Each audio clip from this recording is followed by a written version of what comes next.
میرے پاس حضرت جبریل امین حاضر ہوئے، یہ رحمت للعالمین نبی کی بات سنا رہا ہوں۔ حضور کریم ہے، کریم فرماتے ہیں کہ حضرت جبریل آئے اور میں نے ابھی ممبر کی پہلی سیڑھی پر قدم رکھا تھا تو انہوں نے عرض کی، یا رسول اللہ صلی اللہ تعالی علیہ وسلم، ہلاک ہو جائے وہ شخص جو آپ کا نام سنے اور آپ پر درود و سلام نہ پڑھے۔ تو میں نے کہا آمین۔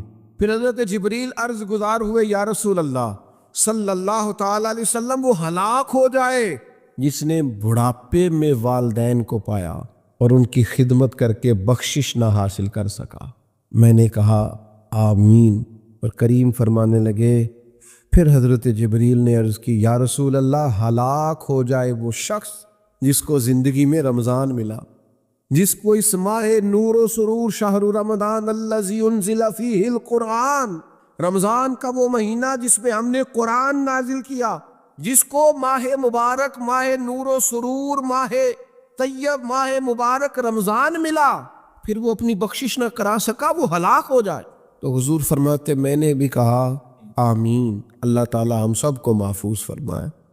میں عرض کر چکا ہوں کہ جب ثواب بھی بڑھا دیا گیا اور جب طاقت بھی بڑھا دی گئی عبادت کی، اور جب برکتیں بھی زیادہ ہو گئیں، نعمتیں بھی زیادہ ہو گئیں، رکاوٹ ڈالنے والا، رخنہ ڈالنے والا شیطان بھی قید کر دیا گیا، تو اب بھی کوئی شخص اگر توجہ ہی نہ کرے، رجوع ہی نہ کرے، تو پھر اس کے لیے یہ حکم آیا کہ وہ ہلاک ہو جائے، پھر وہ برباد ہو جائے۔ جب اتنی سعادتیں موجود ہیں، اتنے بندوبست کیے گئے ہیں، جنت کو سجایا گیا ہے، رمضان شریف میں 2-4 کام ضرور کرنے۔ ایک تو روزہ رکھنا ہے۔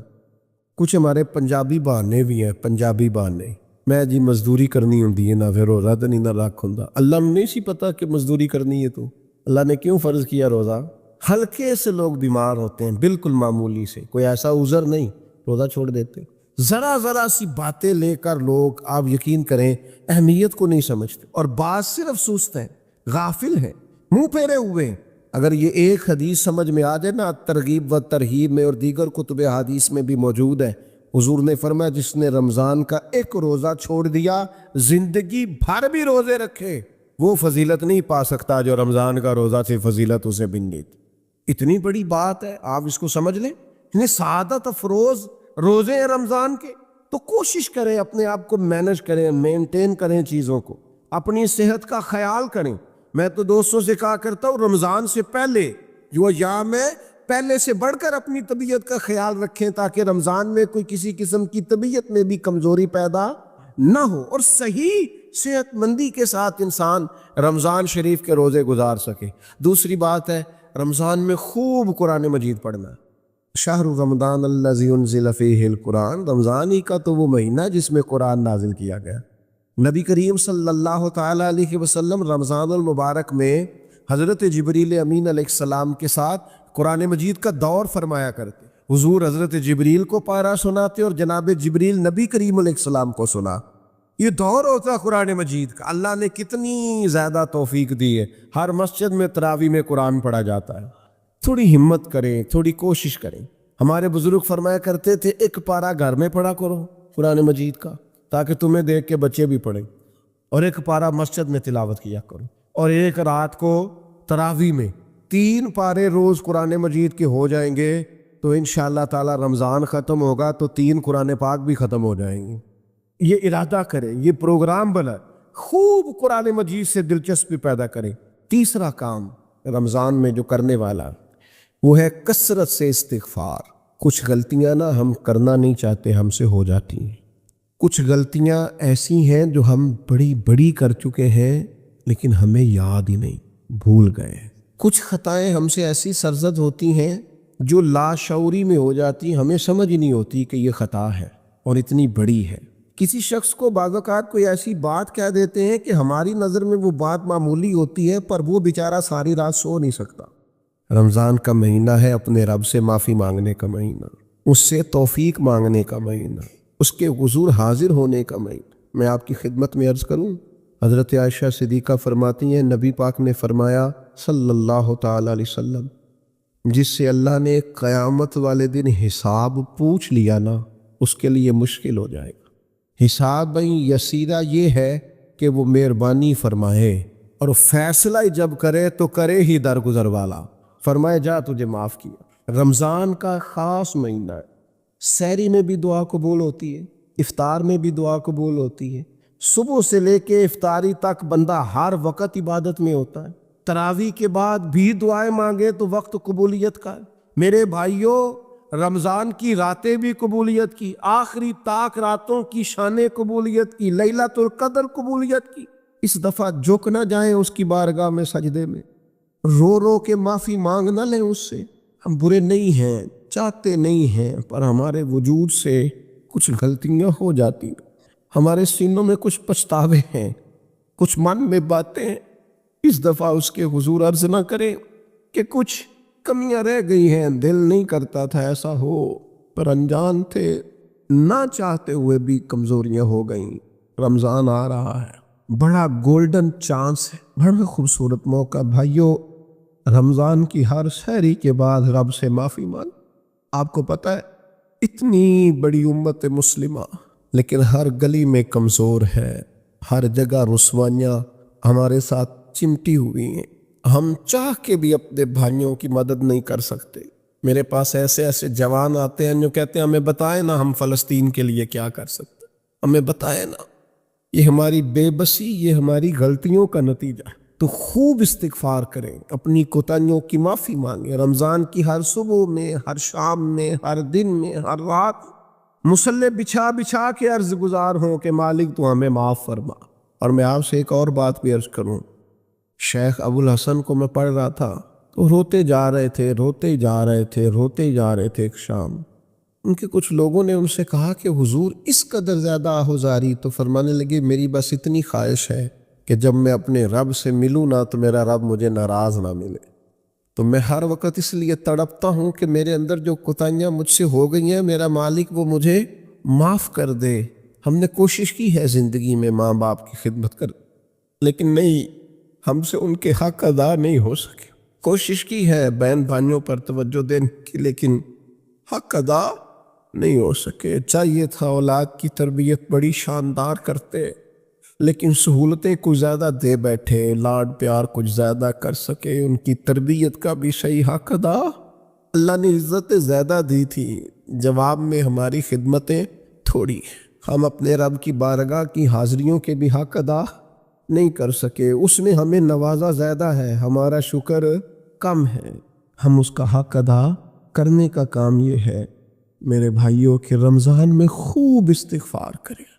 ہم سے جو کمیاں رہ گئی ہیں اس پورے ماہ مبارک میں، اپنے مالک سے عرض کریں کہ مالک اس ماہ مبارک میں جنہیں تو معاف کرنے والا ہے ان میں ہمارے بھی نام شامل فرما، ہمارے بھی نام شامل فرما۔ اور بھی عرض کرنی ہے، ان کے لیے بھی دعائیں کرنی ہے رمضان میں جو اب سے بچھڑ گئے، جو مٹی تلے جا کے آرام فرما ہو گئے۔ یہ رمضان مبارک چونکہ بخشش مانگنے کا مہینہ ہے، اللہ کے حضور معافی مانگے ان کے لیے بھی، ہمارے اپنوں کے لیے، ماں باپ کے لیے، عزیز و اقربا کے لیے۔ کہ اللہ کریم ان کی قبروں کو بھی ٹھنڈا کرے، ان کے حال پہ بھی رحمت کی نظر کرے، ان کے لیے بھی مالک آسانیاں کرے۔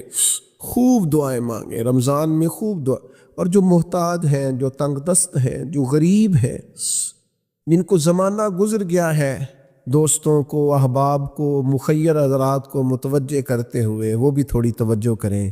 اس سال رمضان کے ماہ مبارک میں دنیا داروں کو چھوڑ کے رب کی طرف متوجہ نہ ہو، اس کریم کی بارگاہ میں اپنی ساری تکلیفیں بیان نہ کرے۔ بیمار بھی آئیں، مقروض بھی آئیں، تنگ دست بھی آئیں، بے اولاد بھی آئیں، کمزور بھی آئیں، سارے جھکیں، روزہ رکھ کے، تراویح پڑھ کے، قرآن پڑھ کے، اپنے سارے دکھ اپنے مالک کے حضور بیان کر کے اس ماہ مبارک کی ہر رات میں اس سے بخشش کا سوال کریں، رحمت کا سوال کریں، کرم کا سوال کریں۔ وہ بڑا ہی کریم ہے۔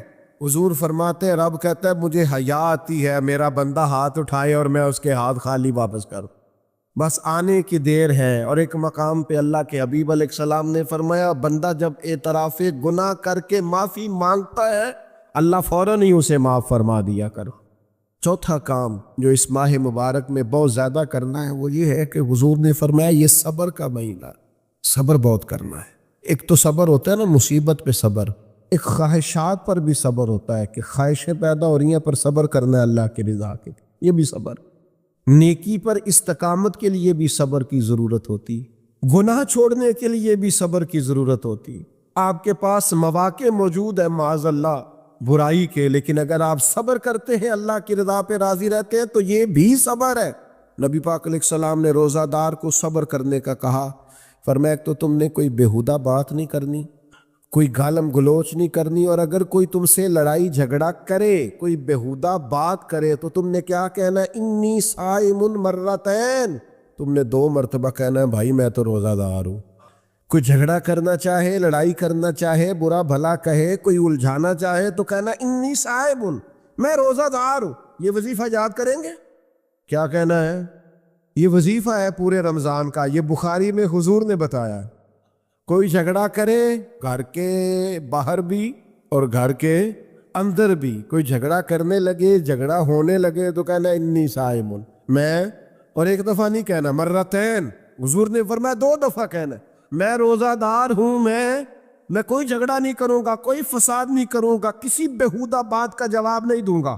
کیوں؟ اس لیے کہ میری ایک شان ہے، میں روزہ دار ہوں، میں اس وقت ایک منصب پر فائز ہوں، میں روزہ دار ہوں۔ یہ وظیفہ پکانا ہے ہر بیہودہ بات سے، ہر جگہ۔ اور حضور علیہ السلام نے فرمایا، یہ بھی بخاری میں موجود ہے، فرمایا جس نے جھوٹ بولنا اور اس پر عمل کرنا نہیں چھوڑا، اللہ کو اس کے بھوکا پیاسا رہنے کی کوئی حاجت نہیں ہے۔ جھوٹ ہی نہیں چھوڑا اس نے، ابھی بھی جھوٹ بول رہا ہے، روزہ رکھ کے بھی جھوٹ پر عمل کر رہا ہے، اللہ تعالیٰ کو اس کے بھوکا پیاسا رہنے کی کوئی حاجت نہیں ہے۔ تو روزہ رکھنا ہے، پھر اس کی تھوڑی سی حفاظت بھی کرنی۔ پھر آگے چلیے، 5ویں گزارش، نبی پاک نے فرمایا رمضان غم خاری کا مہینہ ہے۔ آپ کو پتہ ہے جو بندہ روزہ نہ رکھ سکے کسی خاص مجبوری کی وجہ سے، بیماری کی وجہ سے، کسی عذر کی وجہ سے، تو قرآن مجید نے کیا کہا ہے؟ وہ ایک مسکین کو کھانا کھلائے۔ روزے کا فدیہ یہ ہے کہ پھر وہ کیا کرے؟ روزہ نہیں رکھ سکتا تو مسکین کی خدمت کرے۔ شرعی حکم یہ ہے کہ کسی نے اگر روزہ توڑ دیا رمضان کا تو 60 روزے رکھے کفارے میں، 60 نہیں رکھ سکتا تو پھر 60 مسکینوں کو کھانا کھلائے۔ تو بار بار روزے میں مسکین کا ذکر آ رہا ہے۔ نبی کریم صلی اللہ تعالی علیہ وسلم نے ارشاد فرمایا، جس شخص نے کسی روزہ دار کو افطاری کرائی تو اللہ تبارک و تعالی افطاری کرانے والے کی بخشش بھی فرما دے گا، اور فرمایا جتنا اجر روزہ رکھنے والے کو ملے گا اتنا ہی اجر اللہ افطار کرانے والے کو بھی عطا فرمائے گا۔